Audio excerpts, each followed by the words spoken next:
After the end of World War II, the world was split into two, East and West. This marked the beginning of the era called the Cold War.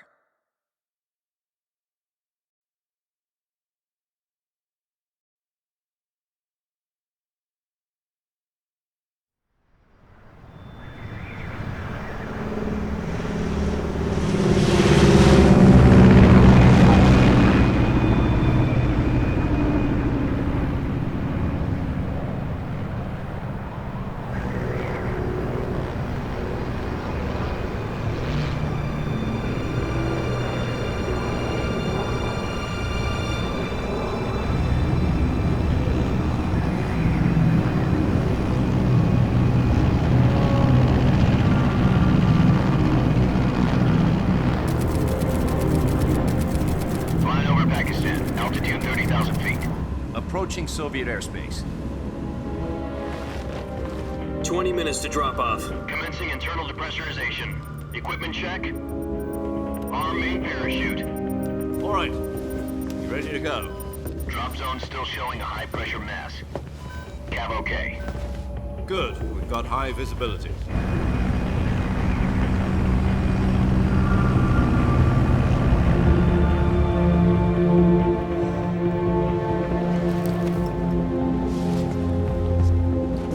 Put out that cigar. Connecting oxygen hose to interior connector. Put on your mask.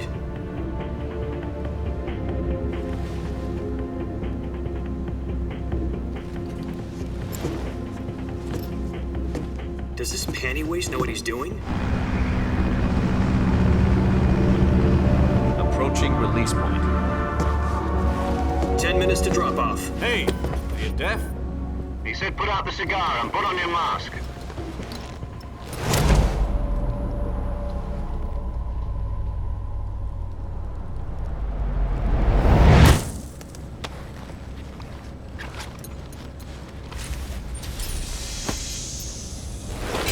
Depressurization complete. Checking oxygen supply. 6 minutes to drop off. Opening rear hatch.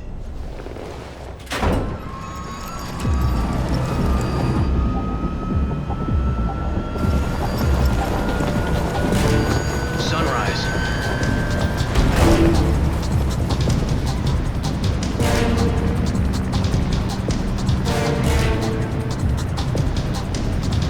External temperature minus 46 degrees Celsius. 2 minutes to drop off. Stand up. You'll be falling at 130 miles per hour. Try not to get frostbite from the wind chill. 1 minute to drop off. Move to the rear. Activate the air bottle. This is one for the history books. The world's first halo jump. 10 seconds to drop off. Stand by.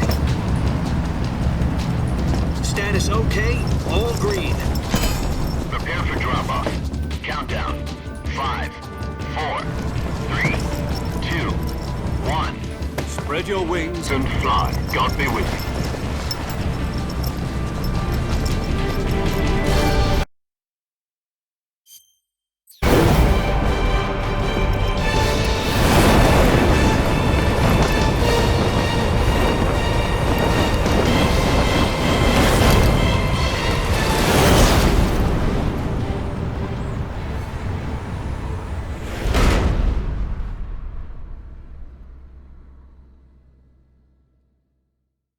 Jack, I've got some important news.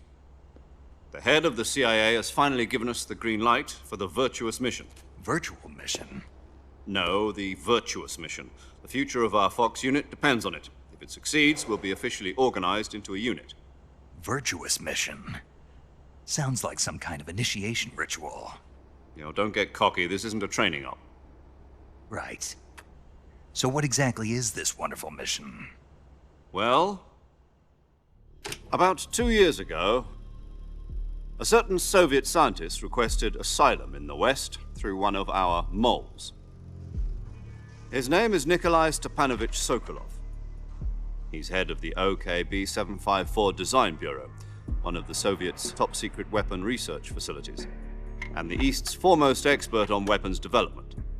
Sokolov? Isn't he that famous rocket scientist? The very same. On April the 12th, 1961, the Soviets achieved the first manned spaceflight in history. The Earth was blue, but there was no God. Well spoken. The rocket that carried Yuri Gagarin to orbit was the A-1, known as the Vostok rocket. Sokolov is said to be the man most responsible for the multi-engine cluster used in that rocket. After Gagarin's flight, Sokolov left rocket development to become the head of the newly established Design Bureau. From a lowly technician to head of a design bureau, that's quite a success story, so why'd he want to defect?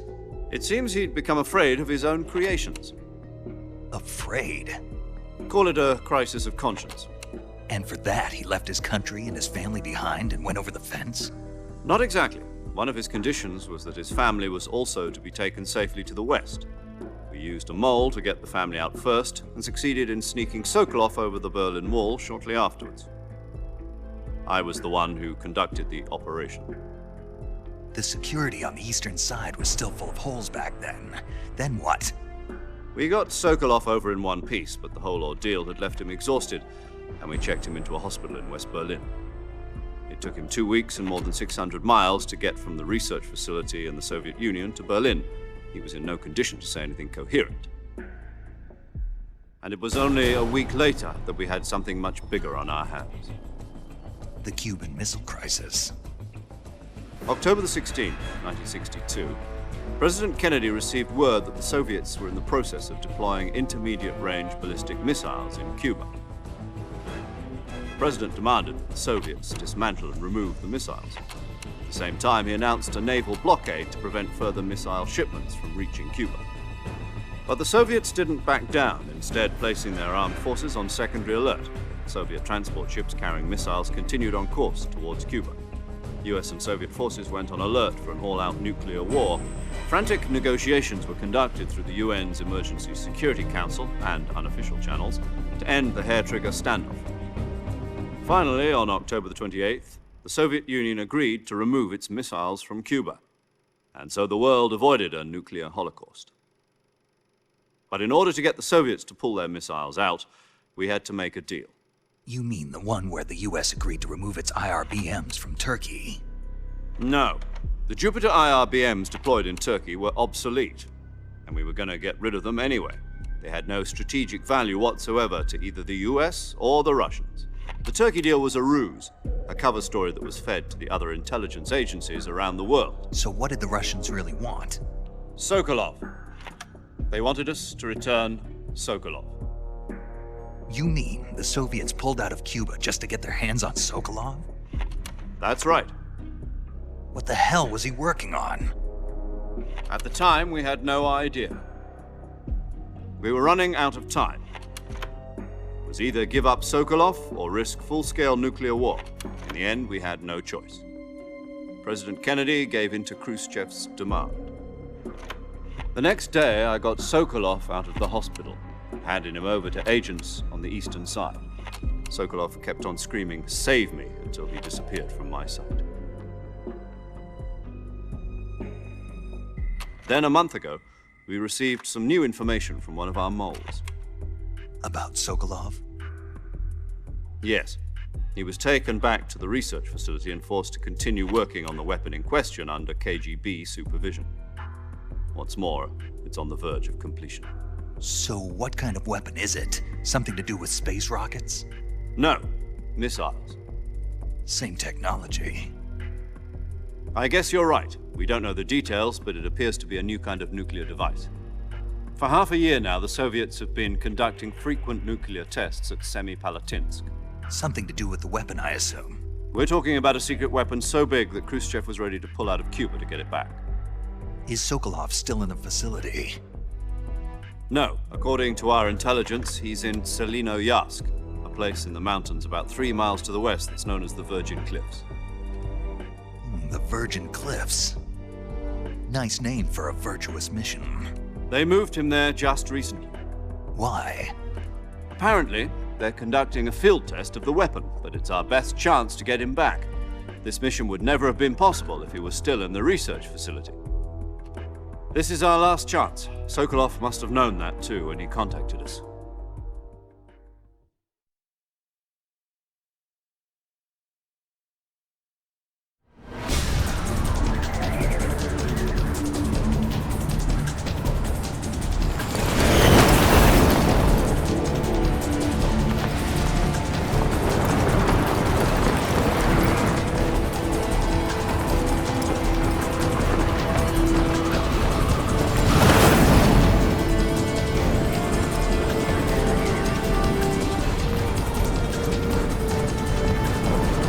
Listen up, Jack. Your mission is to infiltrate Selino Yask in the Soviet mountains, ensure the safety of Sokolov, and bring him back to the west.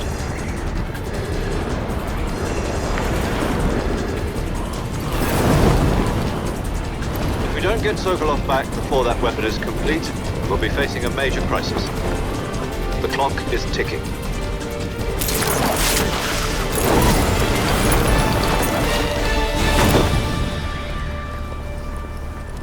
Once we've confirmed the rescue of Sokolov, stand by at the recovery point. A recovery balloon will be dropped at that point. Helium will be pumped into the balloon to inflate it. The process takes about 20 minutes. Once it's complete, the gunship's arm will latch onto the balloon and pull it up. The Fulton surface-to-air recovery system. I'm familiar with the theory. Take it easy. It's been combat proven. Do you think Sokolov is up to it? The shock will be less than during a parachute jump, and the arm can handle up to 500 pounds. So you're planning on going over the border in a single combat Talon? She's equipped with two 6-barrel 20mm Vulcan cannons, as well as two 40mm machine guns. Sounds like she could hold her own against a battalion of tanks. Even with the fuel in the reserve tank, we're facing a 4-hour time limit.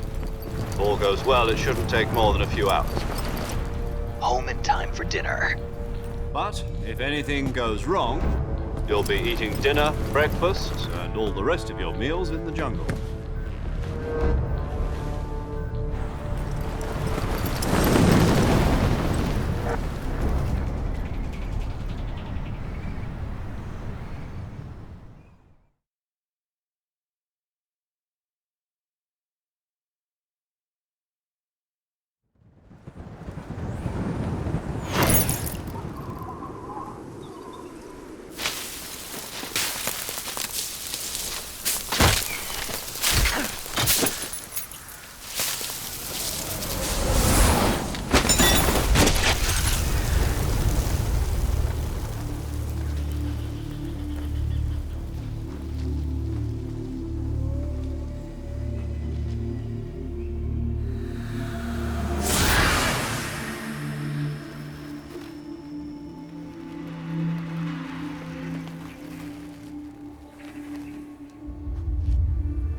Do you copy? You're already in enemy territory, and somebody might be listening in.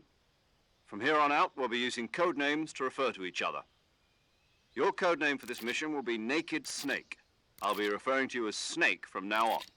You're not to mention your real name. Snake? Well, you don't like snakes? What do you mean? Well, you've eaten one before, haven't you? In survival training. I'm glad to hear that. I don't know if I'd ever order one in a restaurant, but... Be careful, you might not have a choice. What about you, Major? What should I call you? Let's see. I'll be Tom. Call me Major Tom. This will be a sneaking mission. You must not be seen by the enemy. You must leave no trace of your presence. Is that clear? This kind of infiltration is the Fox unit's speciality. In other words, weapons and equipment are procured on site. That goes for food as well. You're completely naked, just as your name implies. Great. Now I see why you asked me if I like snakes. I suppose calling me Snake was your idea of a joke, too. No. There's a good reason for that. I'll tell you later when the time is right. Gotcha. Getting back to the subject, how exactly am I supposed to feed myself? You've been issued a knife and a tranquilizer gun. Use them to hunt for food. You'll also find some medical supplies in your backpack. Yeah, about the backpack. I lost it in a tree on the way down. I see. Well, you'd better go back and get it then. You know where it is? No problem. I can see it from here. It's stuck on a branch. To climb a tree, stand in front of a tree that's covered in ivy and press the action button. I'll be monitoring your progress over the radio. We can't risk violating Soviet airspace, but I'll be in the gunship. My frequency is 140.85. I'll give you a call if I need to talk to you. If you need to talk to me, use the send function. Okay, Snake, go get your backpack.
I see you've retrieved your backpack, Snake. To equip a weapon, it's necessary to take it out of your backpack. In the survival viewer, choose Weapon from the backpack. Your available weapons will be displayed in a list on the screen. From that list, choose the weapon you want to equip and press the Enter button. For other equipped items, just do the same thing from Item. Got it. Use the survival viewer backpack. Yep, that's right. Survival is fundamental to this mission. After you've been out in the field for a while, your stamina will start to drop. If your stamina gets too low, it'll affect your performance. You won't be able to shoot accurately, for example, and your wounds won't heal as smoothly. Keep an eye on your stamina so you don't run out. To recover lost stamina, you can hunt for local flora and fauna. You can use either your tranquilizer gun or your knife to hunt. My only weapon is a Mark 22 Hush Puppy tranquilizer gun? That's right. It's been fitted with its own suppressor. However, the suppressor will deteriorate every time you fire. Once its durability reaches 0, the noise suppression effect will be gone. So don't get too trigger happy with it. The suppressor's durability is shown in the icon. Any weapons and equipment beyond what you're carrying now, you'll have to find as you go. I have to find my own weapons and equipment? Whose crazy idea was this anyway? Solo covert actions are standard Fox operating procedure. You can't leave any traces of your presence. No weapons, equipment, footprints, sweat, or bodily waste. The same goes for bullets and cartridges, too. Your presence in enemy territory is already a violation of international conventions of warfare. There aren't supposed to be any American soldiers in Russia. It could spark an international incident. You can't let anyone see you. You can't let the enemy know you're there. This is a stealth mission. You're a ghost, Snake, in every sense of the word. And there'll be no rescue if you're captured. The military and US government will deny any involvement in the affair. Then I'll just have to take care of myself, huh? I'm afraid so. You've been given a fake death pill for that purpose. SIS guidelines stipulate that soldiers on covert ops like this one be issued a potassium cyanide capsule. Tape it to your body so you can take it when you need to. How generous of you. Use it if you're taken prisoner by the enemy. It'll send you into a state of false death for a short time. Fooling them into thinking that I'm really dead.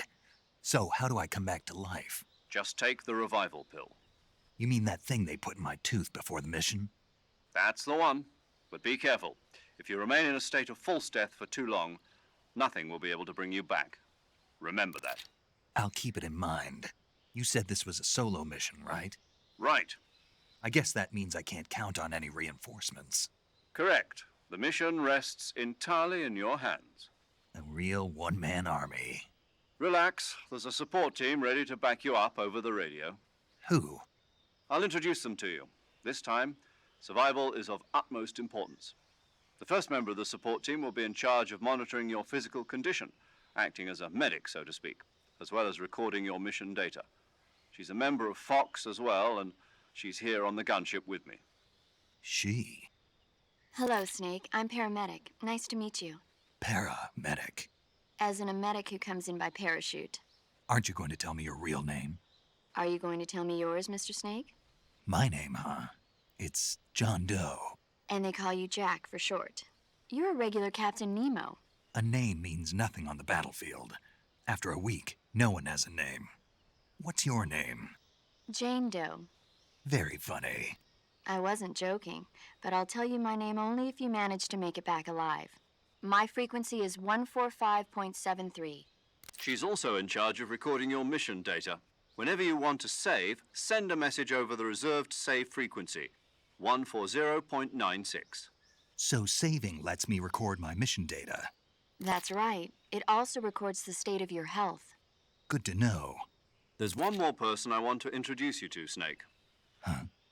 Speaking of snakes, you remember the boss, don't you?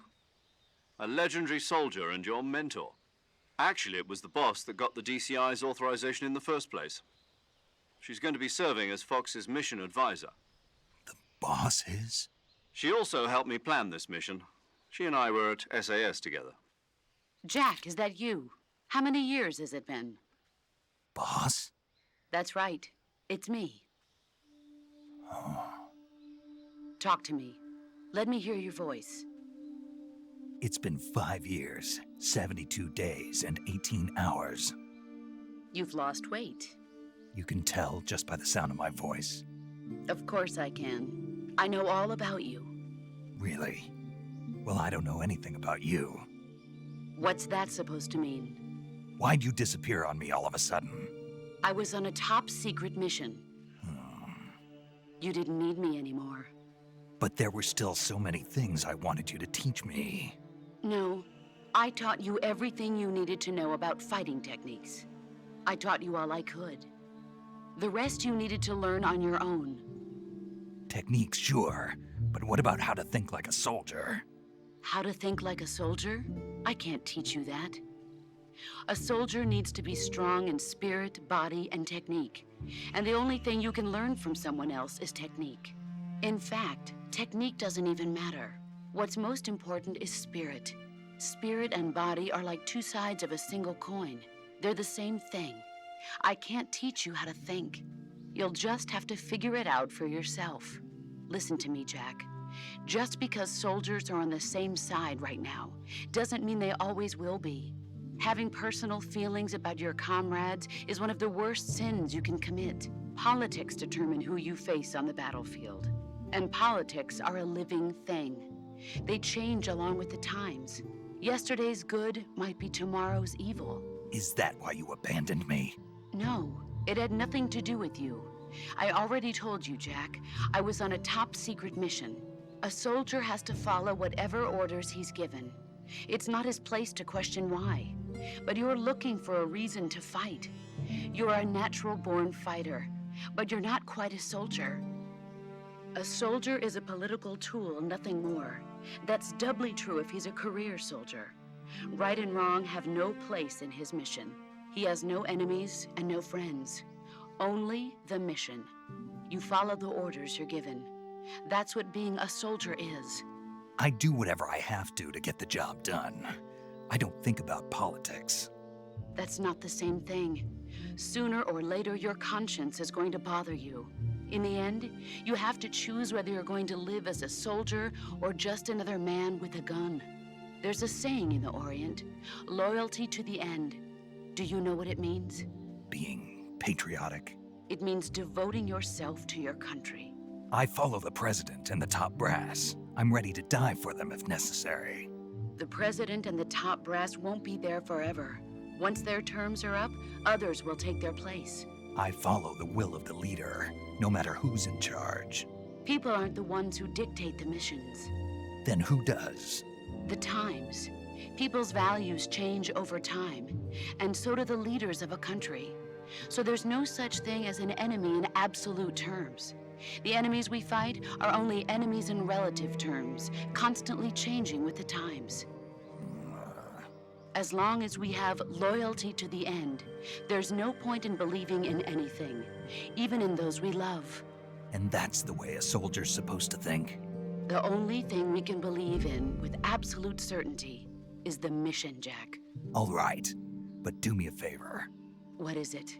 Call me Snake. Snake. Oh, right. Your codename is Snake. It suits you well. That's right. The legendary unit that the boss put together during World War II was a snake. The Cobra unit, a group of heroes that brought the war to an end and saved the world. As long as you've got a legendary hero backing you up, you'll be fine.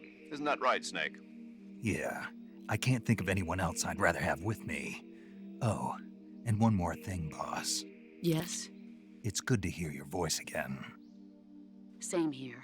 After all, who knows if either of us will make it out alive? Snake, you are always best at urban warfare and infiltrating buildings. But this is the jungle. Survival is going to be key. Those CQC techniques I taught you are sure to come in handy. CQC? Close quarters combat, huh? I've been in the Green Berets for the past few years. I'm probably pretty rusty. Not to worry. I'll be here to help you remember. After all, this is your first actual survival mission. I'll be supporting you over the radio. Where are you, boss? Next to the Major? The boss is communicating with us by radio from aboard a Permit-class submarine in the Arctic Ocean. My frequency is 141.80. Call me if you need my advice on battle techniques. Gotcha. Your mission is to retrieve Dr. Sokolov. Dr. Sokolov is being held in an abandoned factory located to the north of your current position. Avoid heavy combat and don't let anyone see you. Don't forget that this is a stealth mission. Snake, try to remember some of the basics of CQC.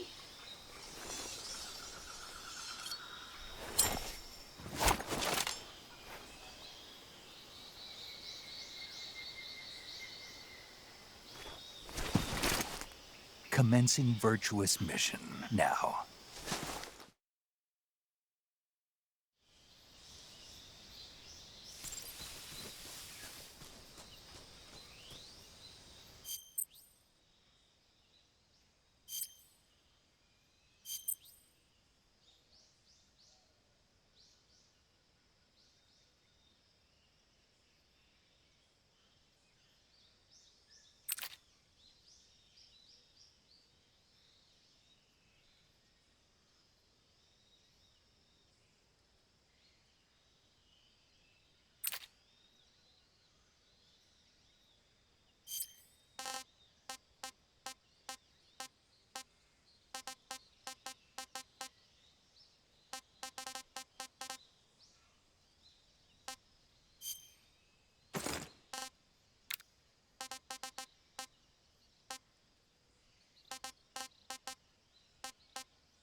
Camouflage is an indispensable tool when you're sneaking through the jungle. To use camouflage, first press the Survival Viewer button to go to the Survival Viewer.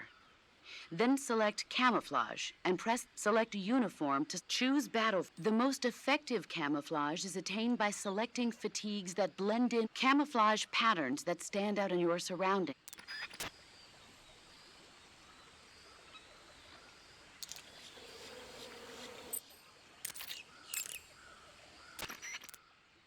That area is home to the reticulated python. The reticulated python is said to be the longest snake in the world. The biggest ones can grow up to 10 meters in length. Although they're not poisonous, they're still very dangerous, so be careful around them. They have a highly ferocious temperament, and they can swallow whole, even large animals like deer and pigs. Their most distinguishing feature is the mesh pattern of their scales. This pattern acts as a highly effective natural camouflage. If you think there might be a reticulated python about, pay close attention to your surroundings. Otherwise, you could get bitten before you even know it's there. It's a huge snake, but you should be able to capture it alive by using the tranquilizer gun. I'll bet if you capture one and throw it at an enemy, it'll give him a good scare. Right. But how do they taste? Huh? Do they taste good? You're actually going to eat one. Why else would I be asking? Cannibal. What was that? Nothing. Let's see what the guide says. Ah, you're in luck. It says they taste pretty good. Good. I can hardly wait. Ugh.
Major, I've spotted 2 enemy soldiers.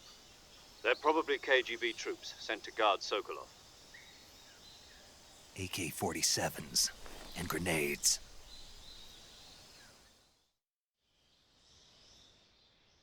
Snake, your presence in Soviet territory is already a violation of international law. We can't let the Kremlin find out that the CIA and the American government are involved. Contact with the enemy is strictly prohibited. Don't engage them in battle either. This is a stealth mission. Got that? The Major is right. The point of this mission is to sneak through the jungle without being seen. The success of the mission depends on how well you use your camouflage. Change your camouflage by selecting Camouflage from the Survival Viewer. The Uniform option lets you pick your uniform, while the Face option lets you change your face paint. Choosing camouflage that blends in with your surroundings will help you conceal yourself more effectively. Also, don't forget that anything that moves will stand out in the jungle. If you just stand up and run around like an idiot, you're bound to be spotted. But if you crawl instead, you should be able to sneak by without being noticed. You can see how effective your camouflage is by looking at the Camo Index. The Camo Index shows how well your current camouflage blends in with the surrounding area. The higher the value, the key is to make yourself one.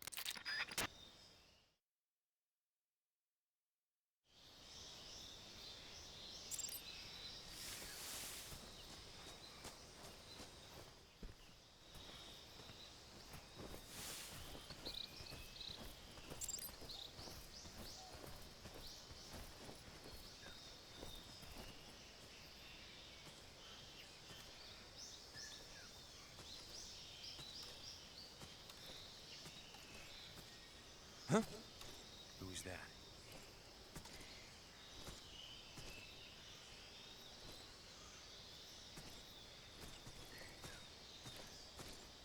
Who's that?